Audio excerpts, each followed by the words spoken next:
श्री राधे राधे। परम वियोगिनी श्री विष्णु प्रिया जी का जीवन चरित्र गतांक से आगे।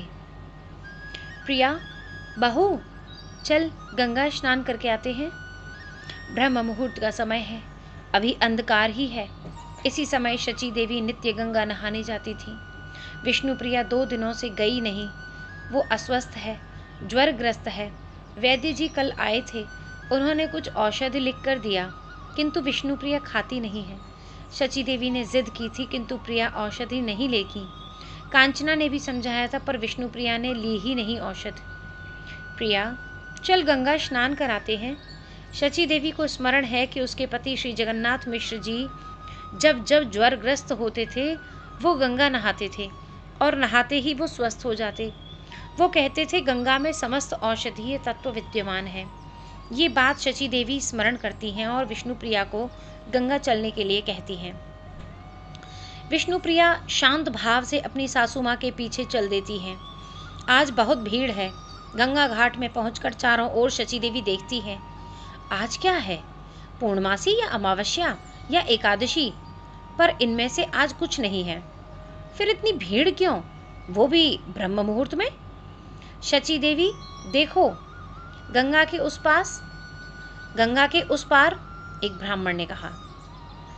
इस समय 75 वर्ष की अवस्था है माता शची की, फिर भी वो उचक्कर देखती हैं। गंगा पार कुलिया गांव में बहुत भीड़ है। हजारों लोगों का हुजूम उमड़ रहा है। लोग चींटियों की तरह लाइन लगाए जा रहे हैं। क्या है वहां? शची देवी फिर पूछती हैं। क्यों, तुम्हें पता नहीं? अरे रात में ही तुम्हारे निमाई कुलिया गांव में आए हैं। ये जैसे ही सुना विष्णु प्रिया ने वो उठकर खड़ी हो गई।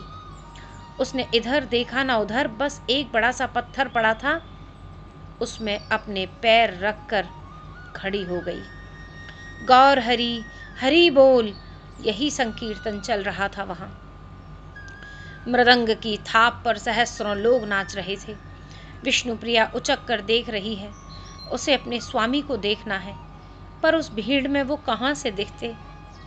लोगों ने शची देवी को देखा तो बातें करने लगे। विष्णु प्रिया को देखा तो एक दूसरे को बताने लगे, किंतु प्रिया को इन सब से क्या लेना देना था। उसे तो अपने स्वामी को देखना था। बार बार गिरी भी है, किंतु उसे देखना है। हाँ, उसे दिखे। वो उछल पड़ी, माँ वो रहे स्वामी, पर मुखारविंद नहीं दिखाई दिया।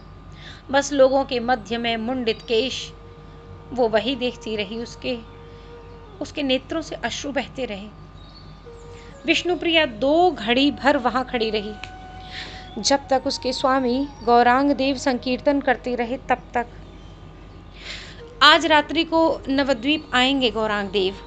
शची देवी ने ये सुन लिया था। सखी, मैं उनके रूप को न देख पाई, बस उनका मुंडित केश ही दिखाई दिए। उनमें अपूर्व तेज था, वर्तुल बन गया था तेज का। वो नाच रहे थे, उनके आजानुबाहु ऊपर उठे हुए थे। मेरी प्रिया सखी, उन्हीं आजानुबाहु में वे तुम्हें भरेंगे, तुम्हें प्रेम करेंगे। विष्णु प्रिया की बातें पूरी नहीं हुई थी कि कांचना बीच में ही बोल पड़ी थी। चौंक गई ये सुनते ही विष्णु प्रिया। उसने हर्ष मिश्रित दृष्टि से अपनी सखी को देखा।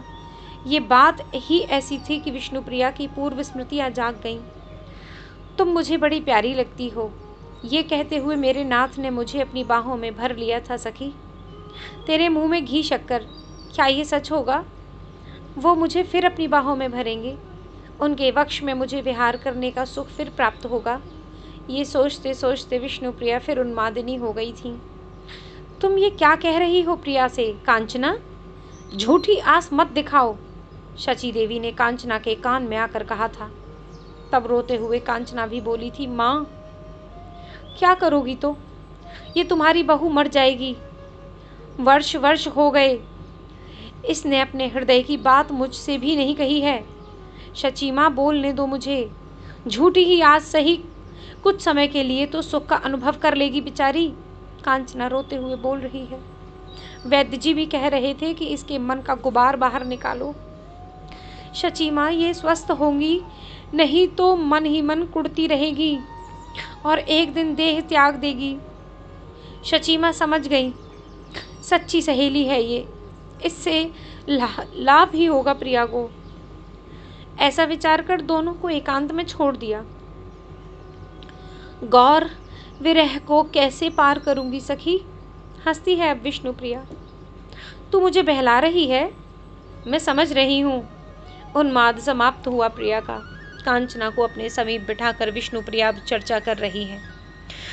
मुझे वे नहीं मिलेंगे, मिलने की बात तो छोड़ो, अब तो दर्शन भी नहीं होंगे मुझे। वो सन्यासी हैं, सन्यासी, और सन्यासी पत्नी मुख को नहीं देखता।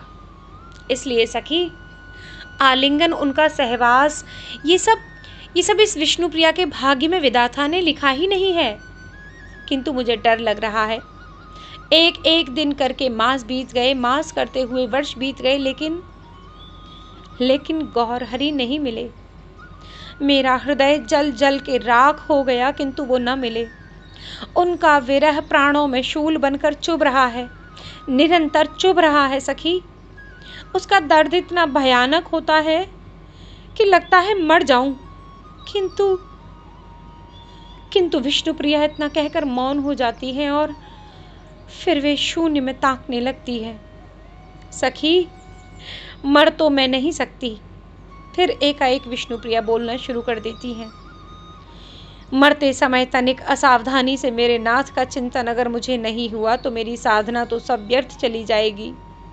और सखी, मरने पर मैं रो नहीं पाऊंगी। ये कहते हुए फिर विष्णुप्रिया हंसने लगी। हाँ, रोने में जो सुख है वो और कहीं नहीं है। दर्द होता है, मीठा दर्द। उफ, ये कृपा भी किसी किसी पर बरसती है प्रियतम की। सखी, मुझ पर ये कृपा बरसी है, और अगर मैं मर गई तो रो रो कर मैंने जो साधना की है उसका क्या होगा फिर प्रेमोन्माद की स्थिति में विष्णुप्रिया पहुंच गई थी। कांचना का भी रो रो कर बुरा हाल हो रहा है। जय जय श्री राधे श्याम।